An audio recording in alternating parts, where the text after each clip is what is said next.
যখন আপনার দ্বারা কোনো গুনাহ হয়ে যাবে আপনি তাৎক্ষণিক তাওবা করবেন। কি করবেন? তাওবা করবেন। এটি হলো এক প্রকার সুন্নাত। রাসূল কারীম সাল্লাল্লাহু আলাইহি ওয়াসাল্লাম ওনার জীবনে কোনো প্রকার গুনাহ ছিল না। তিনি ছিলেন মাসুম ব্যক্তি, একজন নিষ্পাপ ব্যক্তি। তারপরও আমাদের মহানবী দিনে 70 বার, কোন রিওয়ায়াতে এসেছে 100 বার তাওবা করতেন। কেন করতেন? উম্মতকে শিক্ষা দেওয়ার জন্য।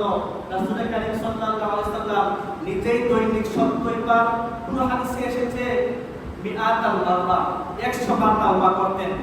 আর আমরা তো একবারই তাওবা করি না, মনে হয় আমরা আল্লাহর ওলি, আমাদের কাছ থেকে মনে হয় আমরা আল্লাহর ওলি। কিন্তু রাসূল কারীম সাল্লাল্লাহু আলাইহি ওয়াসাল্লামের জীবনে কোনো গুনাহই ছিল না, তারপরেই তাওবা করতেন সব সময়, উঠতে বসতে চলতে ফিরতে।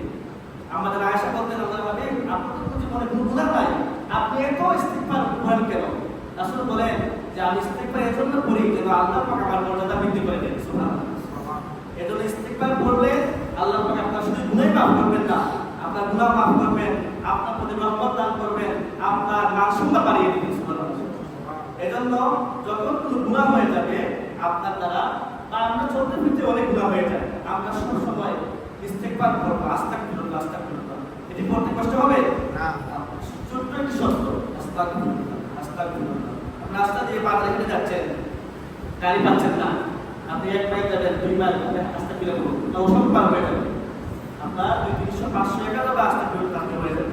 রাস্তা দিয়ে হেঁটে যাচ্ছেন, বাজারে গাড়ি নাই বা গাড়ির মধ্যে বসে আছেন, আপনি বলবেন আস্তাগফিরুল্লাহ আস্তাগফিরুল্লাহ আস্তাগফিরুল্লাহ। ছোট শব্দ আস্তাগফিরুল্লাহ শব্দের অর্থ হে আল্লাহ আমাকে মাফ করুন। এটি বললে আল্লাহ পাক আপনার মনে খুশি হয়ে যাবে। আর আস্তাগফিরুল্লাহ বা ইস্তিগফার করলে অসংখ্য ফজিলত